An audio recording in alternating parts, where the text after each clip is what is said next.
दोस्तों कैसे हो आप सब। Welcome back to job university. मैं हूं प्रकाश। हर मंथ में कोई ना कोई एग्जाम होता रहता है, कोई ना कोई नई नोटिफिकेशन आती रहती है।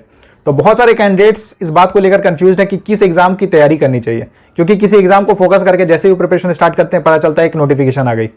तो अब कंफ्यूजन हो जाता है कि जिस एग्जाम को फोकस करके हम तैयारी कर रहे हैं उसकी तैयारी कंटिन्यू करनी चाहिए या फिर जो नया नोटिफिकेशन आया है उसके लिए प्रिपरेशन करें। तो इसके बारे में इस वीडियो में हम बात करेंगे। और कुछ दिनों पहले मैंने इस चैनल का 6th गिव अवे अनाउंस किया था। तो इस वीडियो में मैं आपको बताऊंगा कि उस गिव अवे के विनर्स कौन कौन हैं। तो आप वीडियो को एंड तक जरूर देखना, हो सकता है इस गिव अवे के विनर आप ही हो।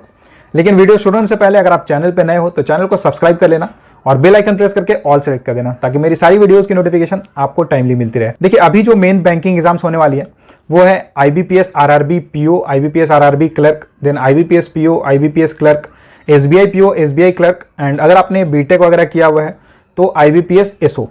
ये सारे एग्जाम्स हैं जो होने वाली है। इसके अलावा और भी कोई नोटिफिकेशन बीच में आ सकती है, लेकिन आपका जो मेन फोकस होना चाहिए वो इन एग्जाम्स के लिए होना चाहिए। तो आपको सबसे पहले तो एक डिसीजन लेना होगा कि आप किस लेवल की एग्जाम की तैयारी करना चाहते हो। क्लेरिकल ग्रेड के लिए करना चाहते हो, या फिर आप ऑफिसर ग्रेड के लिए प्रिपरेशन करना चाहते हो, या फिर आप सारे एग्जाम्स के लिए तैयारी करना चाहते हो। अगर आप क्लेरिकल ग्रेड के लिए प्रिपरेशन करना चाहते हो, जैसे RRB क्लर्क हो गया, देन IBPS क्लर्क हुआ, SBI क्लर्क हुआ, तो आपको SBI क्लर्क को फोकस करके, यानी कि SBI क्लर्क के एग्जाम का जो लेवल होता है उसके लेवल को फोकस करके आपको प्रिपरेशन करना है, क्योंकि SBI लेवल सारे क्लेरिकल एग्जाम्स में सबसे टफेस्ट है। तो अगर SBI क्लर्क के लेवल तक आप पहुंच जा रहे हो तो आप बाकी जो क्लेरिकल एग्जाम्स रहेंगे उन सब को आप इजीली क्रैक कर लोगे। ऐसा ही ऑफिसर ग्रेड के साथ भी है। अगर आप ऑफिसर पोस्ट के लिए अगर आप प्रिपरेशन करना चाहते हो तो आपको SBI PO की तैयारी करना चाहिए, क्योंकि SBI PO का लेवल टफेस्ट होता है सारे एग्जाम्स में। अगर आप SBI PO के लेवल तक पहुंच जा रहे हो तो उसके नीचे के जो एग्जाम्स हैं, उसके नीचे के लेवल के एग्जाम्स जैसे कि RRB PO हुआ, IBPS PO हुआ, ये सब एग्जाम्स आप इजीली क्रैक कर लोगे। और आपने देखा होगा कि जैसे अभी ECGC PO की नोटिफिकेशन आई है, फिर ESIC SSO की नोटिफिकेशन आई है, तो ये इन सब का जो ये सब ऑफिसर ग्रेड की पोस्ट है और इन सब की जो लेवल रहती है एग्जाम की वो SBI PO से नीचे ही रहती है। तो SBI PO के लेवल को अगर आप अचीव कर पा रहे हो तो आप इजीली इन एग्जाम्स को क्लियर कर लोगे। तो इसलिए आपको टारगेट रखना है, अगर आप ऑफिसर ग्रेड की तैयारी करना चाहते हो तो आपको टारगेट रखना है SBI PO के लिए। लेकिन अब उन कैंडिडेट्स का क्या जो दोनों ही एग्जाम्स को टारगेट करना चाहते हैं, यानी कि हर एग्जाम को टारगेट करना चाहते हैं, तो आपको SBI PO and SBI clerk यानी कि SBI जूनियर एसोसिएट दोनों ही एग्जाम्स को आपको फोकस करके तैयारी करनी चाहिए, अपनी प्रिपरेशन करनी चाहिए। देखिए, जितने भी बैंकिंग एग्जाम्स है सब में सिलेबस लगभग सेम होता है।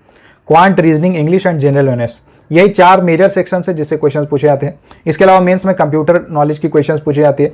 और अगर आप ऑफिसर लेवल की तैयारी कर रहे हो तो आपको डिस्क्रिप्टिव भी करना होगा, इंग्लिश डिस्क्रिप्टिव की भी तैयारी आपको करनी होगी। लेकिन बाकी आप देखोगे जो डिफरेंस होता है हर एग्जाम में, जो डिफरेंस होता है वो होता है एग्जाम के पैटर्न में। अगर जैसे सपोज आपने अभी ESIC UDC का एग्जाम देखा होगा तो उसमें प्रीलिम्स में quant, reasoning, English and general awareness चारों सेक्शन से क्वेश्चन पूछे गए थे। लेकिन अगर आप RBI असिस्टेंट की प्रीलिम्स देखोगे तो उसमें जनरल अवेयरनेस से कोई क्वेश्चन नहीं पूछा गया था, जनरल अवेयरनेस का सेक्शन नहीं था। तो ऐसा ही होता है, मतलब पैटर्न वेरी कर सकता है लेकिन सिलेबस लगभग सेम ही रहता है हर एग्जाम का। तो इसलिए मैंने आपको बताया कि जब आप एक एग्जाम को फोकस करके तैयारी करोगे, उस एग्जाम के लेवल को अगर फोकस करके आप तैयारी करो SBI PO के लिए या SBI क्लर्क के लेवल को टारगेट करके आप तैयारी करो, तो आपका जितना भी एग्जाम्स होगा उस लेवल का सारा एग्जाम आपका क्लियर होता जाएगा। और यही रीजन है, आप देखते होगे कि जिसका SBI PO में हो जाता है उसका IBPS PO भी क्लियर हो जाता है, RRB PO भी क्लियर हो जाता है, IBPS SO भी क्लियर हो जाता है। आपने कई कैंडिडेट्स को देखा होगा ऐसा। लेकिन यहाँ इंपॉर्टेंट है कि आप प्रैक्टिस ज्यादा से ज्यादा करो। जैसे सपोज अभी ESIC SSO की एग्जाम होने वाली है, तो उसमें जो एग्जाम का पैटर्न है उस पैटर्न के ऊपर जो मॉक टेस्ट है वो आपको देना होगा।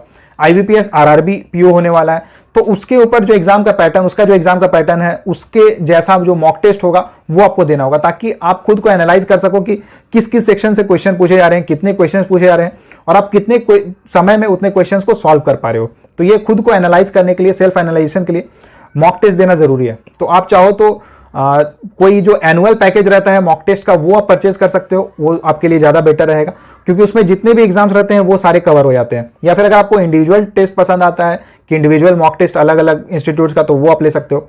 मैं रिकमेंड करूंगा कि आप टेस्ट जोन स्मार्ट कीड़ा की टेस्ट सीरीज परचेज कर सकते हो, जो एनुअल पैकेज आता है वो आप ले सकते हो, या फिर इंडिविजुअल टेस्ट भी उनकी काफी अच्छी रहती है, वो आप ले सकते हो।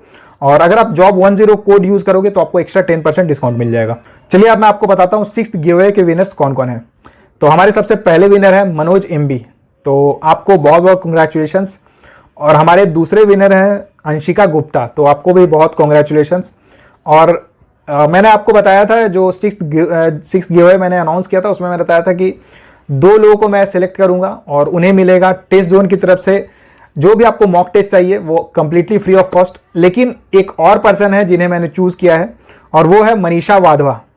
तो मनीषा वाधवा, आपको भी बहुत बहुत कंग्रेचुलेशंस। तो आप तीनों को बहुत बहुत कंग्रेचुलेशंस। आप तीनों को जो भी मॉक टेस्ट चाहिए होगी वो आप मुझे इंस्टाग्राम या टेलीग्राम के थ्रू बता सकते हो और अपनी डिटेल शेयर कर देना। और आज जो लोग विनर्स नहीं हो पाए हैं, आपको निराश होने की जरूरत नहीं है, क्योंकि इस तरह की गिव अवे मैं इस चैनल पे लगातार लाता रहूंगा। तो आप चैनल से जुड़े रहें। चैनल को अगर आप सब्सक्राइब नहीं किया अभी तक तो आप सब्सक्राइब कर लेना। And thank you for watching.